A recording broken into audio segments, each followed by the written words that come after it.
à toi et bienvenue dans le jour numéro 5 du calendrier de l'Avent. Donc hier, tu as vu que nous allons faire ensemble un condensateur fluidique pour l'élément de la Terre.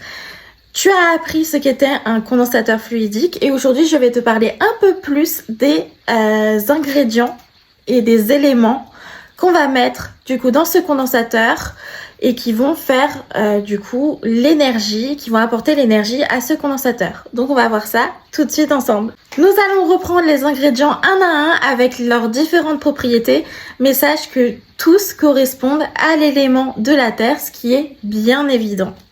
Donc nous commençons par le cyprès. Il y a beaucoup d'informations. Il est nommé également l'arbre de la mort. Il est lié à une énergie plutôt yin, donc féminine, et à la planète Saturne, donc la planète plutôt de la protection et de la purification. Ses correspondances vont être la protection, la divination également, le confort et le calme, la guérison, mais aussi le deuil, très important. Il est également de forme phallique, donc il va être lié à l'amour et à la passion, mais on le nomme aussi l'arbre de la vie parce que la vie et la mort sont intrinsèquement liées et ainsi on parle d'immortalité et d'infini, d'absence de fin avec cet arbre-là. On a également un effet renvoi à l'envoyeur dans certaines cultures avec le cyprès. Parlons maintenant de l'avoine.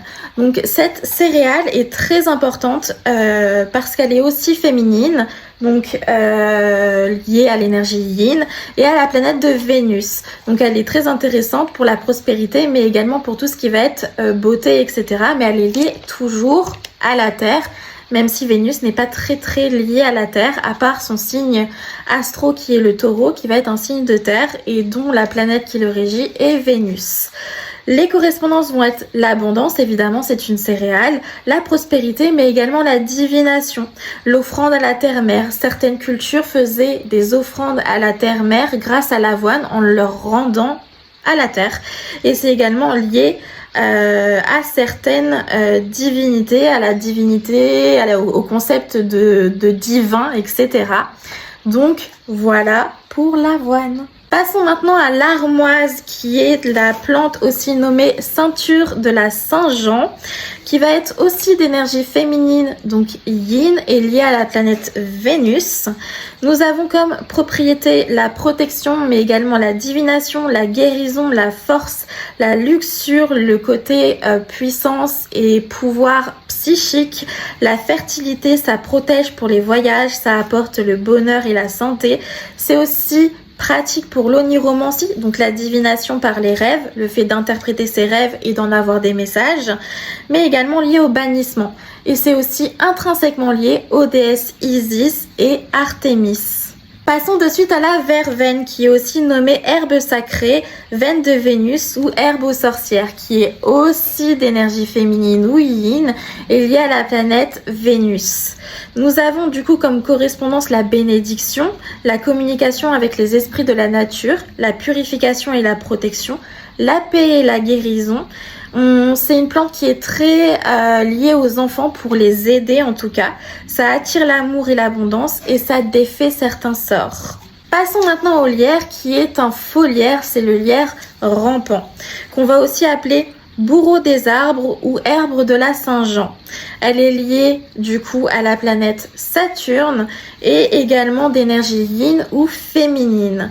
Ces correspondances à cette plante qui est le lierre ou le faux lierre, le lierre rampant, va être la protection, la guérison, la chance, la fidélité et l'amour, l'amitié et également la divination. Et elle est liée au dieu Bacchus. Et terminons avec la pierre qui correspond à notre condensateur fluidique qui est la tourmaline noire, qui est aussi appelée scorlite.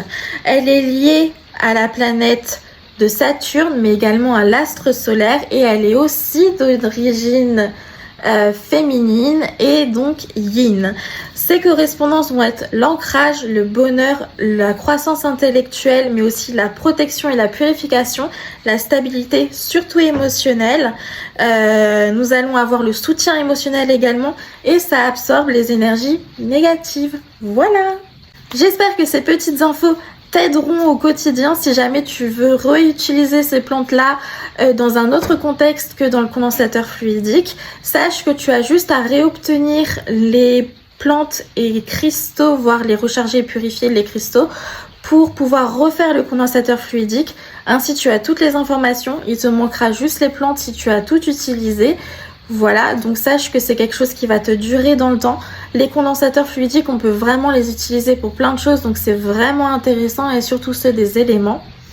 Donc voilà, j'espère que ça t'a plu et on se retrouve pour le prochain jour. À bientôt!